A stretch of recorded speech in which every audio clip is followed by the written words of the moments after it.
আমি এটাও জেনে রেখেছি যে আপাতত এই বিধায়ক আগামী দিনে ভারতীয় জনতা পার্টি আসার জন্য দিল্লিতে যায় মাঝে মাঝে যোগাযোগ করতে।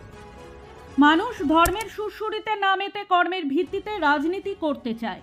বিজেপি কর্মীর তৃণমূলে যোগদান প্রসঙ্গে এই ভাষাতেই প্রধান বিরোধী দলকে আক্রমণ করলেন রায়গঞ্জের বিধায়ক কৃষ্ণ কল্যাণী।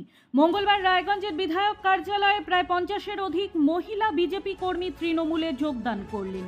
যোগদানকারীদের হাতে দলের পতাকা তুলে দিলেন বিধায়ক কৃষ্ণ কল্যাণী।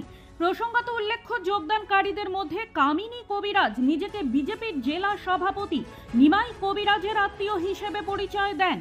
তার কথায় মুখ্যমন্ত্রীর উন্নয়নমূলক কর্মযজ্ঞে শরিক হতে তাদের এই যোগদান। যদিও যোগদানকারী কামিনী কবিরাজকে নিজের আত্মীয় বলে মানতে নারাজ জেলা বিজেপি সভাপতি নিমাই কবিরাজ। তার কথায় রায়গঞ্জের বিধায়ক বিজেপিতে যোগদানের চেষ্টা করছেন। বিধায়ক কৃষ্ণ কল্যাণী বলেন, বিজেপির পায়ের তলায় কোনো রাজনৈতিক মাটি নেই। দিদি, আপনার নাম? কামিনী কবিরাজ। বিজেপির যে জেলা সভাপতি, তিনি কে হবে? তিনি আমার দাদা। আচ্ছা, তো আপনি তো বিজেপি হয়ে কাজ করতেন, কিন্তু কেন হঠাৎ করে তৃণমূলে জয়েন করলেন? জয়েন করলাম যে আমাদের মাননীয় মুখ্যমন্ত্রী পশ্চিমবঙ্গে মহিলাদের পাশে দাঁড়িয়েছে, এর জন্য অনেকে উপকার হয়েছে। এবং আমাদের রায়গঞ্জের বিধায়ক কৃষ্ণ কল্যাণী দাদা, উনিও আমাদের গরিব মানুষের জন্য অনেক সহায়তা করে। আজকের উত্তর দিনাজপুর বিজেপির জেলা সভাপতির বাড়িতে ভাঙন ধরেছে।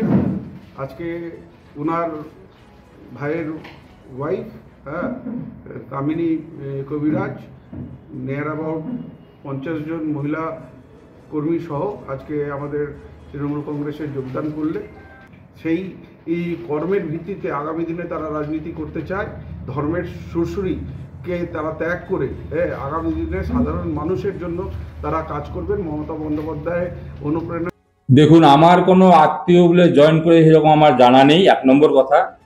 2 নম্বর কথা, যদি কেউ জয়েন করে থাকে, সে হলো তৃণমূলের আপনার ওই ঘরের টাকা পাওয়ার জন্য, তৃণমূলের শিল্পী ভাতা পাওয়ার জন্য। এরা বহুদিন থেকেই তৃণমূল করে এবং তৃণমূলের আপাতত আবাসন যোজনার ঘরও তার বাড়িতে হচ্ছে, আমি যতটুকু জানি। বর্তমানের যে আমার রায়গঞ্জের বিধায়ক, তৃণমূলের বিধায়ক, তিনি একসময় বিজেপিতে ছিলেন, এখন বর্তমানে তিনি তৃণমূল করছেন এবং সেই তৃণমূল করার ক্ষেত্রে অনেক স্বপ্ন নিয়ে তৃণমূল করছিলেন এবং সেই স্বপ্ন তার পূরণ হয়নি। আমি এটাও জেনে রেখেছি যে আপাতত এই বিধায়ক আগামী দিনে ভারতীয় জনতা পার্টি আসার জন্য দিল্লিতে যায় মাঝে মাঝে যোগাযোগ করতে। অতএব তার সম্পর্কে আমার নতুন করে বলার কি। ব্যুরো রিপোর্ট, নিউজ বৃত্তান্ত। সব মাই চায় মেয়েকে রাজরানীর মতন সাজাতে, সাজিয়ে তুলতে চায় সোনার গয়নায়। তাই আমি বলছি, মেয়ের বিয়ের গয়না কিনুন ওরিয়েন্টে, ওরিয়েন্ট জুয়েলার্স, সোনা যা সর্বক্ষণের। আপনার জীবনের সমস্ত প্রতিকূল পরিস্থিতির অবসান ঘটাতে আজই আসুন স্বর্গীয় জ্যোতিষ গবেষক ও তন্ত্র সাধক অলোক কর্মকারের সুযোগ্য পুত্র ও একমাত্র শিষ্য সঞ্জয়ের কাছে, যিনি আসাম বঙ্গীয় জ্যোতিষ ও তন্ত্র সোসাইটি দ্বারা জ্যোতিষ রত্ন উপাধিতে সম্মানিত।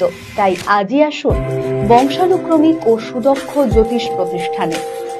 Wait, so this was your wedding look? Oh my God, Tammy, you look pretty. Dhaka থেকে যখন আইছিলাম, এ হগল আমার মা আমারে পরায় দিছিল। It's so authentic, Tammy. I will go for this look. But what about my goina?